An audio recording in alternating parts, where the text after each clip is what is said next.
गौरी गोपाल आश्रम में जो वृद्ध माताएं रहती हैं, इन माताओं में आज एक और मां सम्मिलित होने के लिए आई हैं। मां को छोड़ने के लिए मां का बेटा ही आया है।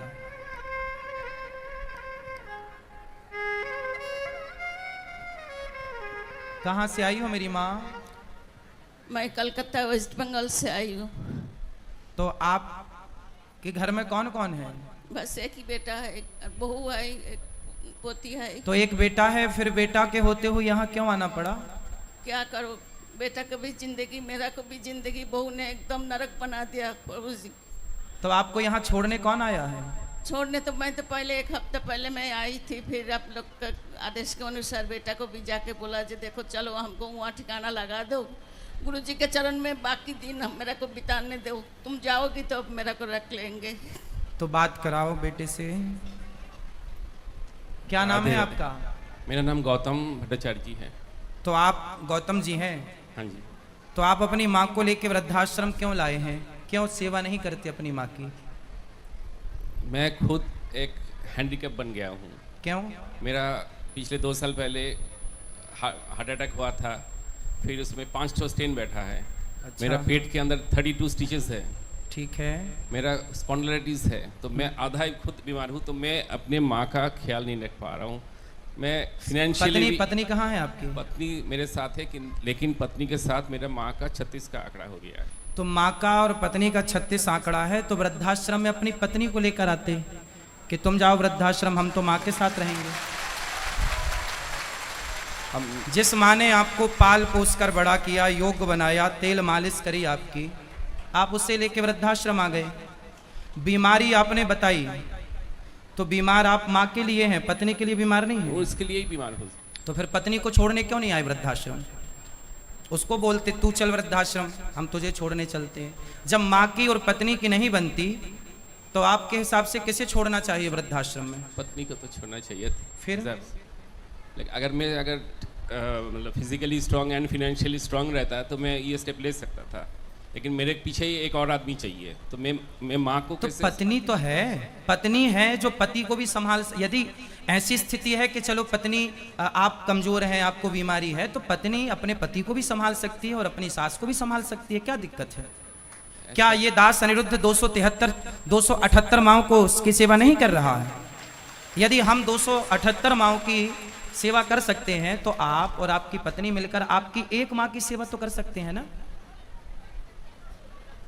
आपकी बेटा बेटी है आपके? एक बेटी है। तो एक बेटी भी है आपकी? हाँ जी। और बेटा नहीं है।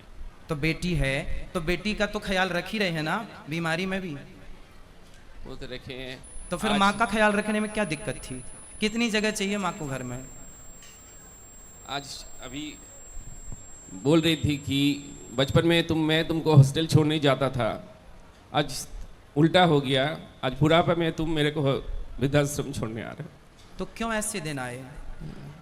आप जैसे बेटे यदि हिम्मत हार जाएंगे, देखो माँ, ये वही माँ तो है ना जिसने आपकी उंगली पकड़कर आपको चलना सिखाया, सब क्या पढ़ाया लिखाया, क्या नहीं करती माँ?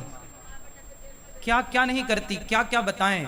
कोई नहीं, किसी से छिपा नहीं है माँ का योगदान बच्चे के लिए।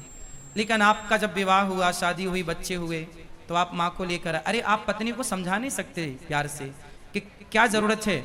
माँ का पत्नी से 36 का आंकड़ा है, तो पत्नी को समझाओ। 35 साल हो गया मेरा शादी हुआ है। 35 साल में एक ऐसा साल नहीं गया कि माँ के साथ मेरा अनबन नहीं करवाया, या घर से, मतलब लास्ट में तो फेडअप होकर मैंने छोड़ दिया कि भाई जो करना है करो। मेरे को पुलिस का धमकी दिखाता है कि मैं मतलब आपकी पत्नी को आपकी माँ बिल्कुल पसंद नहीं है? बिल्कुल नहीं। नहीं तो क्या प्रॉब्लम था? एक ही लड़का हूँ ना, कोई इसका देवर है, ननद है, कोई नहीं है, एक माँ ही मेरा है। अगर सास 2 बर्तन रहेगा तो आवाज होगा, सास कुछ बोल दिया तो। अब चलो देखो, यदि सारी पत्नियां ऐसी बोलने लग जाएं कि जी अपनी माँ को वृद्धाश्रम छोड़ कर आओ, तब तो पूरे भारत की व्यवस्था ही बिगड़ जाएगी। बिल्कुल। सनातन संस्कृति की तो पूरी व्यवस्था ही बिगड़ जाएगी। ये तो बहुत ही, मैं खुद इसको पाप मान रहा हूँ कि मैं अपने माँ को ऐसे जगह छोड़ के आ रहा हूँ ड्यू टू माई, मतलब मेरे वाइफ के वजह से मेरे को ऐसे करने पड़ा। तो आपकी वाइफ आई हैं? नहीं नहीं नहीं। तो उनको लाओ, कभी हम उनको भी समझाएंगे, कभी उनसे बात करेंगे। और मैं आप सबसे इनके माध्यम से बताऊं, हर स्त्री को मैं बताऊं स्त्रियों को दुख देने वाली, स्त्रियों को सताने वाले पुरुष नहीं होते, स्त्रियों को दुख देने वाली स्त्रियां ही होती हैं। ये बात 99% सही है, 1% किसी केस में इसे नहीं मान सकते।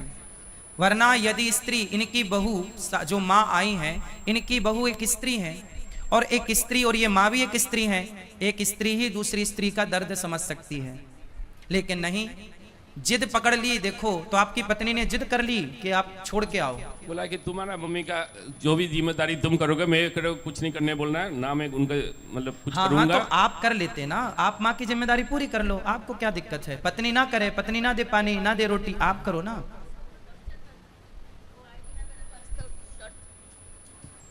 अगर वो आएगी मेरा को कुछ करेगी ना तो उसको ऊपर टॉर्चर करेगी, खाना नहीं देगी। अच्छा, ये आपकी सेवा करेंगे तो पत्नी इनको टॉर्चर उसको करेगी। टॉर्चर करेगी और बोलता ज्यादा करेगी तो तुमको पुलिस में, क्लब में जाके बताऊंगी जो तुम्हारा माँ मिलके मेरा को टॉर्चर कर रहे हो, और पुलिस के जाके कंप्लेन करेंगे, जेल में माँ बेटा को जेल में भर देंगे। देख लो जरा, आजकल कानून भी ऐसे हैं कि स्त्रियों की सुनवाई ही होती है।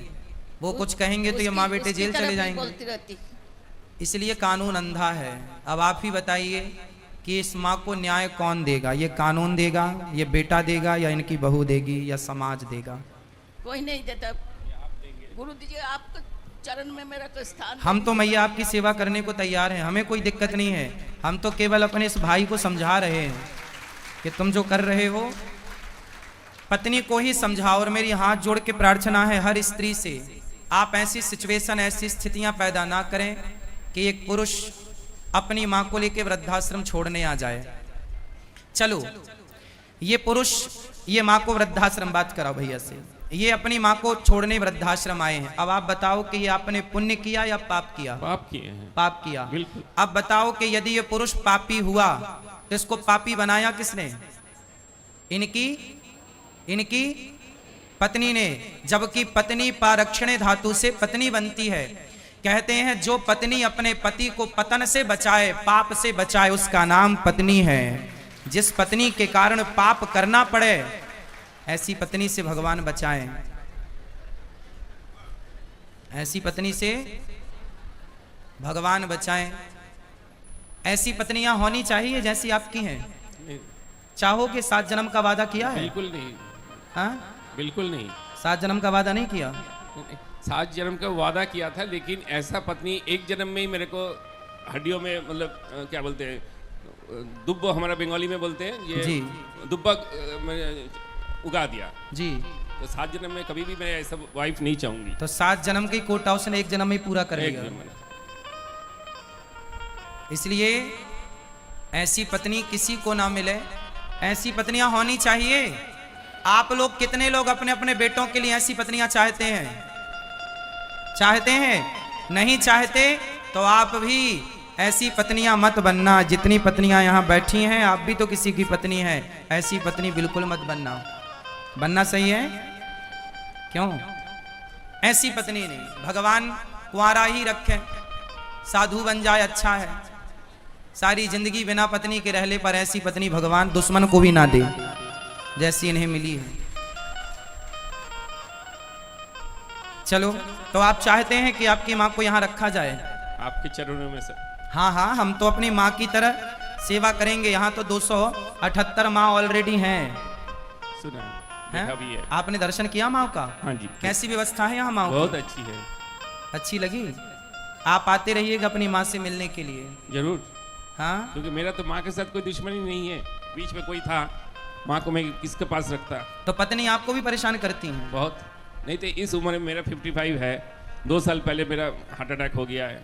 मैं कोई मतलब ऐब मेरे में कुछ नहीं है। मैं काम में जाता हूँ, काम करके तो आपने कभी प्यार से अपनी पत्नी को समझाया नहीं कि भाग्यवान तुम क्या कर रहे हो? 35 साल में कितना बार समझाऊंगा? नहीं समझी? नहीं समझी, इसलिए तो आज ये दिन देखने पड़ा। हम आपकी पीड़ा को समझ सकते हैं, आपके कष्ट को, आपके दर्द को समझ सकते हैं। लेकिन हर स्त्री से मैं प्रार्थना करता हूँ कि इतना मत सताइए समाज में, इतना पति को प्रताड़ित मत कीजिए, अपनी सास को प्रताड़ित मत कीजिए। और कुछ कानून बनने भी चाहिए जो कम से कम इन माओं के पक्ष में कोई तो कानून हो। सारे कानून बहुओं के पक्ष में है, कोई कानून माँ के पक्ष में भी तो हो। बूढ़ी माँ बाप के पक्ष में कुछ तो होना चाहिए। मुझे कानून का कोई ज्ञान नहीं है, परंतु आपसे सबसे मेरी प्रार्थना है, अपनी अपनी माँओं का पूरा पूरा ख्याल रखिएगा, ठीक है। मैया आप यहीं रहिएगा। ये बेटा आपका, एक बेटा वो है, एक बेटा ये दास अनिरुद्ध है। गौरी गोपाल आश्रम में आपका स्वागत है। ये दास अनिरुद्ध आपका बेटा बनकर अब आपकी आगे की सारी सेवाएं ये दास अनिरुद्ध करेगा। माइक दो मैया को। आपको चरण में कोटि कोटि ना प्रणाम। मैया, आप तो हमारी माँ हो, आप तो हमें आशीर्वाद दो बस और आप सदा खुश रहो। हम आप कोशिश करेंगे कि आप यहाँ खुश रहें और बस हम प्रसन्न यहाँ रहें। खुश रहेंगे, कैसे भी हो हम यहाँ खुश रहेंगे, यही खुशी मिलेगा। मेरा संसार का मोह खत्म हो गया बहुत दिन से, बस अभी आप बाकी दिन आपके चरण में यह पड़े रहे, इसी में मेरा शांति है। बस आप खुश रहें। आप सबकी खुशी के लिए देखिए, ये गौरी गोपाल आश्रम 278 माताओं को गौरी गोपाल भगवान ने अपने हृदय से लगाया है। ये सारी ऐसी माताएं बेसहारा माएँ